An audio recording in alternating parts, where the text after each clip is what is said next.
Schwab Advisor Services is proud to support the RIA Edge podcast and equally proud to support independent financial advisors like you. In a challenging year, how did 68% of firms surveyed in Schwab's RIA benchmarking study meet or exceed their new client goals? By following key success factors such as leveraging new technology, adapting strategies to win new business and stay connected with their clients, while also attracting and developing the right talent. The Schwab RIA benchmarking study is just one of many ways they provide you with the insights and resources needed to succeed and grow. Get the full picture at advisorservices.schwab.com.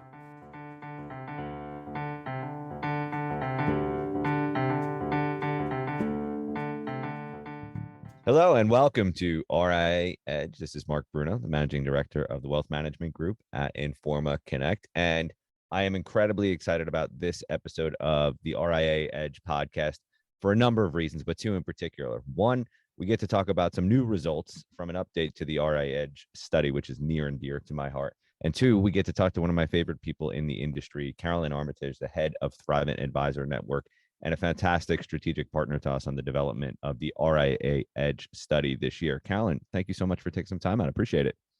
My pleasure, Mark. Thank you for having me.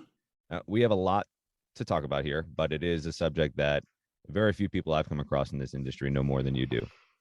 Succession planning is something that, while we've been talking about the need to understand how to really plan effectively and strategically for well over a decade now, it still doesn't seem like, at least in mass, there's been a tremendous amount of movement. That said, we did a recent Q3 pulse poll to the RIA Edge study, and we saw some pretty encouraging information. We saw the number of RIAs in particular who are looking to execute a succession plan nearly double. And that was from the first quarter to the third quarter. It's still a small number, right? So it goes from 10% to 19% in Q3, but it's pretty significant. So Carolyn, I'd love to just start. One, what do you think is driving this? And two, what does it potentially indicate about the current state of the RIA M&A market? Yeah, thank you, Mark. I think it's interesting that we saw a doubling of folks wanting to document and create their succession plan. Love to see it, first and foremost. I think the intention has been on many advisors' minds for a decade or so, quite frankly, right? So we need to actually have them create that formal succession plan, but at least the desire is there, and that's part of the battle, getting them off where they are today and get them moving forward. I do think the natural trend of the demographics, so the aging of advisors, seeing their peers have their success and or failures with internal and external succession plans, helps people be a little more motivated to put together their own succession plan, right? So there's so many blind spots that advisors have for creating a succession plan. It's just really hard to get going because you're planning for your own demise. And that's hard to do, right? It's such a personal, intimate business where you help clients and you're holding their hand throughout all of life's joys, through the difficult times. And to think about giving that up to somebody else, even for real wealth and value creation, it's really tough to hand over those relationships. And so the natural delayed process, I think, makes a most comfortable atmosphere for advisors. Yet at the same time, they understand how much they can lose out on the value of their business, as well as the obligation that they owe to their clients and their families and their employees. Yeah, and that the comment about valuation, I think, is a particularly important one now. I think what your business is worth in September of 2022 might look different, obviously, from what your business was worth in January or February of 2022. And while we're only looking at 6 or 7 month swing here, I'm wondering how much that might have influenced people or motivated people who were maybe passive, really not looking to execute a succession plan, to say, hey, this is a pretty limited opportunity here for me to get top of the market valuations. I mean, do you think that's factoring into any of the results that we've seen in this study as well? I do think it factors in. Now, while it's just a short time period, the valuation differences are pretty vast. And so those that are looking at finding a successor or selling externally here in the short term really have to determine the right timing, which is difficult to do because the process can be long. And if you happen to hit the bottom of the market, that can really impact the overall value that you get in the firm, unless you have some type of shared risk on a go-forward basis, where when the market comes back, you participate in those rewards. If it continues to stay down, you both share in that decline of revenue and therefore profits. So it definitely impacts. I've also seen it where folks have pulled out from selling because they want to wait until the market does come back. The impact on the succession plan kind of helps folks understand that they need to get going if they haven't already. And unfortunately, when folks haven't put together a succession plan and they're nearing retirement, it will limit their options between an internal versus an external. They may only be able to do an external sale.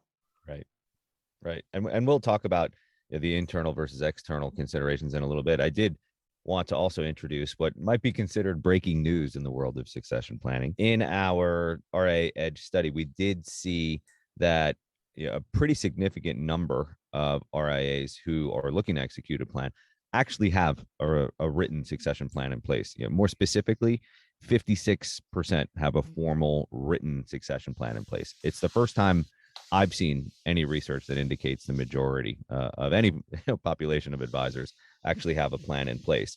One, what's your take on that? And two, why is it so important for a firm to have a formal written plan in place? Yeah, this really warms my heart, I have to tell you. After doing succession planning with advisors for, well over 2 decades, this is the first time it's ever been over 50%. And so we're trending in the right direction. This is a fabulous advancement for our industry. And to have a formal, otherwise known as a written or executed succession plan, is really critical because it establishes expectations, and it's very clear when it's written down in black and white, or with the proper language, it should be. Oftentimes when succession plans aren't written, they're either a handshake deal or verbally, an advisor might say, yeah, I've talked to the advisors in my office and they're going to buy the firm when I'm ready to retire. Well, that's open to interpretation. It opens up a lot of questions as to when are they going to retire and will they ever retire? And the next generation of advisors really want that certainty that they will be able to step up and buy equity. And so, this is where we'll often see the next level or G2 advisor break away because they haven't seen something in writing. They don't have the ability to purchase equity and they don't feel it's ever going to come. And so they oftentimes will end up leaving for a firm that will share equity and or creating their own firm. And so having it in a written fashion clears out all of those unspoken terms, puts it down in black and white so everyone understands that. There would be triggering events, formulas for how to determine value and timing expectations. It really benefits the relationship. If an advisor is serious about doing an internal succession plan, they need to start this process at least 5 years out, if not 10, before they're ready to retire. Yeah, and I think that point is one of the most important. Succession plan isn't necessarily just an exit plan, right? It is if executed and thought about properly, a strategic long-term transition plan. And along those lines, we actually did ask in the RIA Edge update what their preference was. If they were an owner and they were looking to execute a succession plan, who were they selling it to and how? And about 53% of the firms that have a plan in place, their preference is to sell internally to current employees. So maybe if you could, Carolyn, I know you've worked directly on a number of those types of transactions or transitions, I should say. What Mhm. are some best practices for a successful internal deal or transition? And just to build on your last point, at what point do you really have to start not only planning, but determining who the right people are? Yeah, there's a lot of factors there where we could have a whole session just on this. So, really, the minimum time frame that I've seen this be successful is like a 3 to 5 year minimum window. And I say that because many times the founder, the owner, will find a potential successor and bring them on, and they'll spend a couple of years with them to ensure they're the right individual. And many times they're not necessarily because of that individual. Sometimes it's a friction between the relationship. And so you really need to have the founder have full intention of transitioning to this person and that they have an open heart and open mind for new ideas.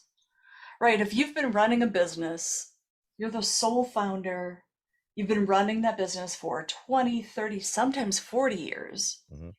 and you get to call all the shots, to have someone come in that is oftentimes 15, maybe 20 years younger than you, that has different ideas, different ways of doing things, it can be hard for that founder to open up their mind and their experience to try new and different things. It can be a personality mismatch.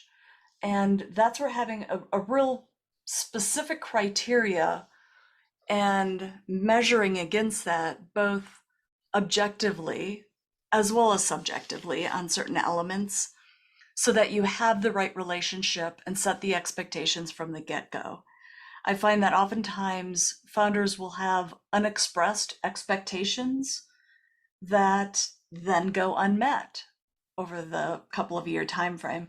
And once that couple of year window passes, and maybe it's the third year they end up finally severing that relationship, they're forced to start over again. And when you start over again, you have the same approach. It may take you another couple of years. And that's where a minimum of a 5 year window is usually necessary. So I think having that real intentionality is important. Having a specific criteria for the talent assessment, and to have a couple of options so that if you get the idea that one of your internal successors may not be working out, that successor may not end up wanting to step up and purchase the business, or you may have a great succession plan in place for internal purposes, but all of a sudden the big business becomes worth more than that advisor's willing to borrow or take a loan out for that amount of money. So there's a lot of things that can change your intention of the succession plan as time goes on. So it really does need to be a living document that you refresh every so often to make sure you're still on the right path. And I appreciate that you touched on so many different elements there, right? There's the fit, obviously, which could be in most cases the most important. The market obviously evolves too, right? It's becoming harder and harder, or at least more and more expensive for employees to put together a better offer than some of the external buyers that are out there, of Absolutely. course. Right. But one thing that I did want to ask you for your opinion on, I think one of the most thoughtful comments I've ever heard on succession came from someone we know well, Cheryl Rowling. A couple of years ago, we were doing a podcast, and I was asking her about her succession planning. And I said to her, how do you know when you're ready to move on? And she was running at the time a very successful firm, but had been thoughtful about her transition for a while.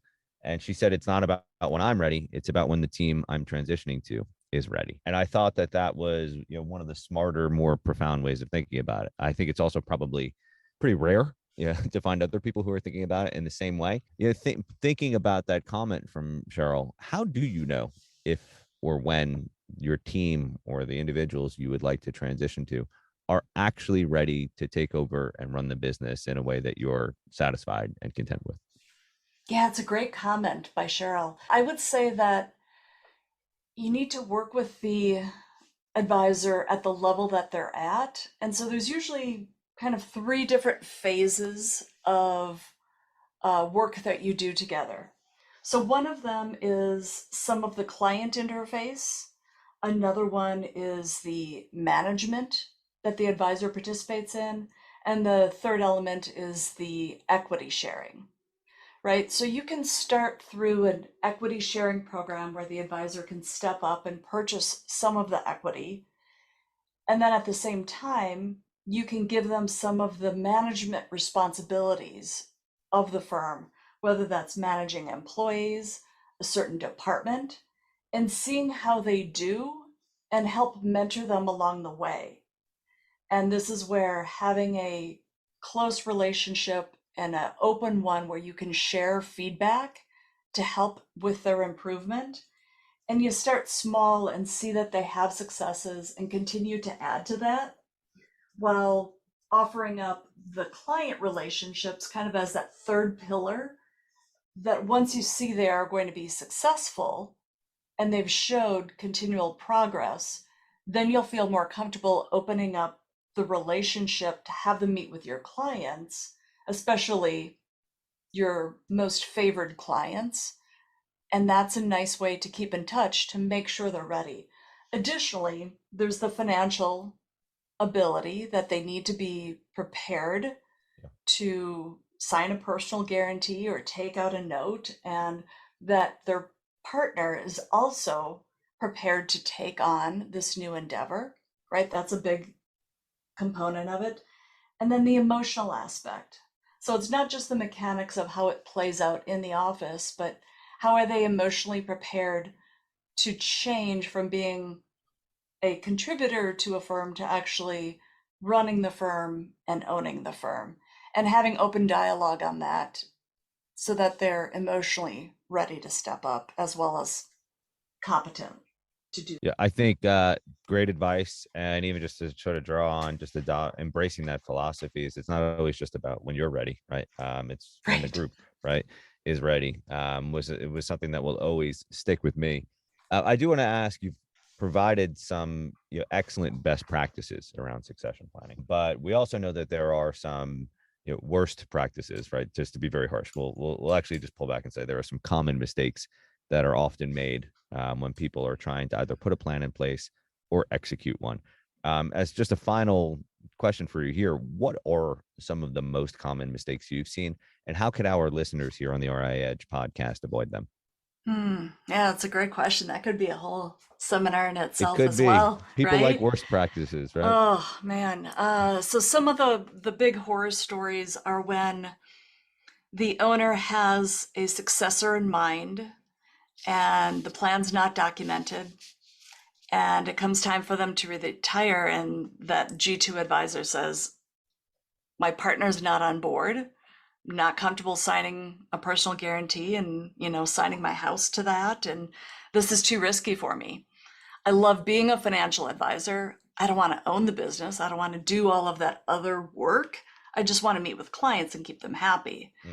Really heartbreaking. I have seen where owners are just really distraught over that because that wasn't their desire, their heart's desire. Definitely seen those who don't really have a clear vision for why the advisor should buy into the business.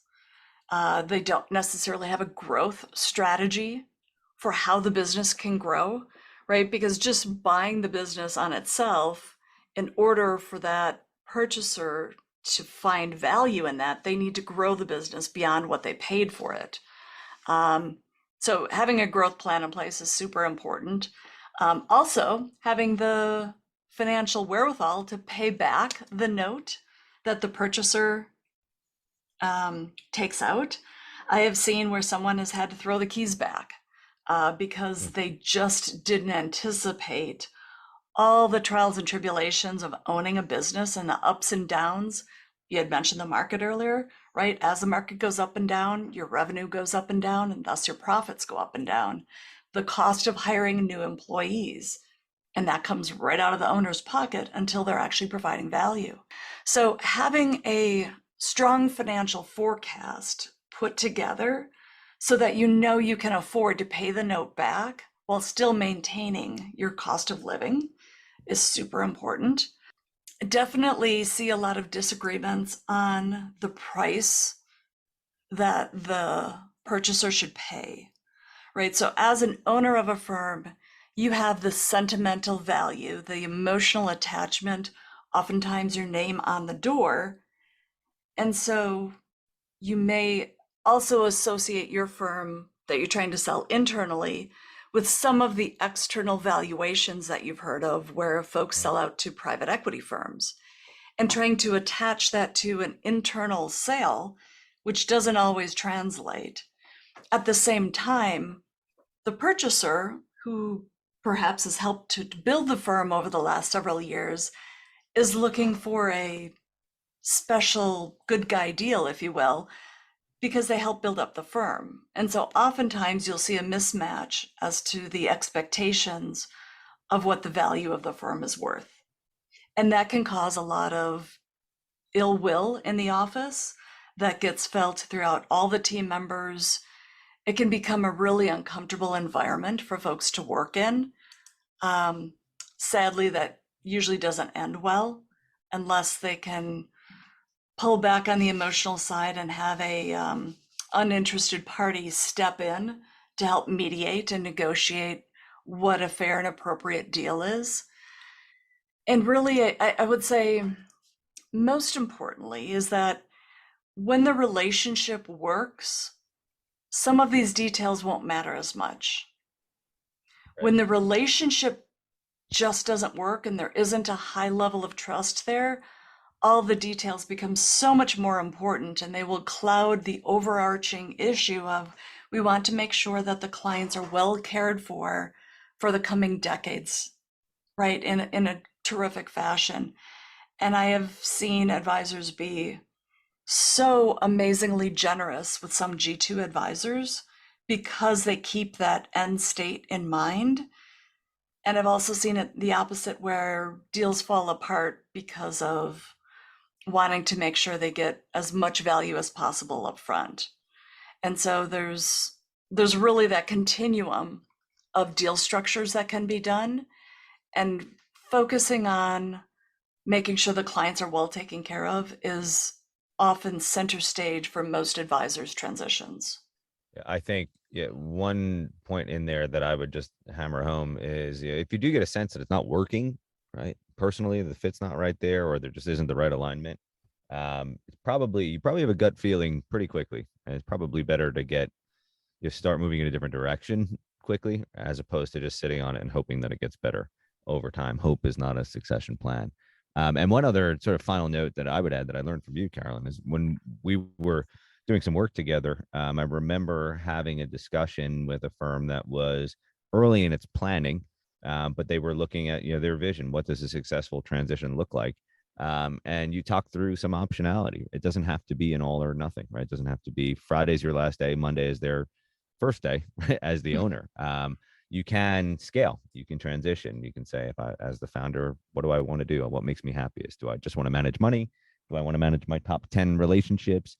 Do I just want to do business development, right? And scale back some of the day-to-day responsibilities. So that's just sort of a final note that I would leave with our audience that I learned from you. So I wanted to give you the proper credit for that one as well. There's no one way to do it. And you have a number of different options to explore to make sure that it's a great fit and ultimately a successful transition for you, your employees, and your clients. So Carolyn, before we wrap here, anything that you'd want to add on this subject? Yeah, I would say that on your point you just made, that increasingly I've been seeing advisors wanting to do succession planning a little bit earlier, and not because they completely want to step away from the business, but that they do want to take advantage of this very robust market that we've had here for the last 10, 12 years. There's so many options. There's never been such a depth of quality buyers out there in the marketplace. And a lot of sellers want some optionality to be able to sell and stay and try on retirement, right? So they can kind of have one foot in each camp and see what works for them. The most challenging aspect I find for advisors is really to get ready for their 2.0 and have a vision for what that's going to look like. it's very different experience when advisors step away from something that they have been pouring 12 to 16 hours a day of their time on for the last 30, 40 years, to all of a sudden step away and play golf every day and have lunch with their partner every day and dinner and breakfast. And, some of that gets to be a little not as fulfilling as the client goals they were helping to achieve. And so I have been finding sellers really wanting to continue to participate, and that makes it a lovely environment for all involved. So to your point of, there's a succession plan for everybody out there.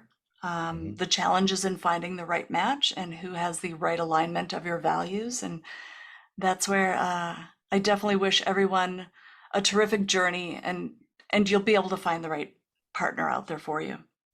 Yeah, and I think the optionality piece is huge. There are, obviously a number of professional buyers, all sorts of great options from like Thrivent Advisor Network that have values, culture, and is a very specific type of advisor that you want to work with and help.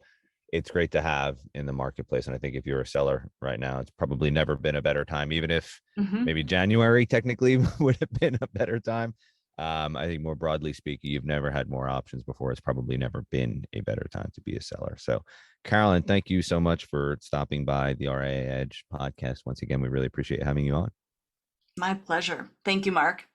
And thank you everybody for joining and listening to this episode of the RIA Edge podcast. We appreciate all of you stopping by once again. And we feel that this is not only one of the most important subjects that we can talk about on the RIA Edge podcast, but we, as I mentioned at the outset here, have also developed an entire refresh of the RIA Edge study that focuses on M&A, succession planning, and everything related to making a successful deal and transaction in the current environment. So I encourage all of our listeners to download the update to the RIA Edge study. On behalf of the Wealth Management Group here at Informa Connect, again, I'm Mark Bruno. Thank you, everybody, for stopping by.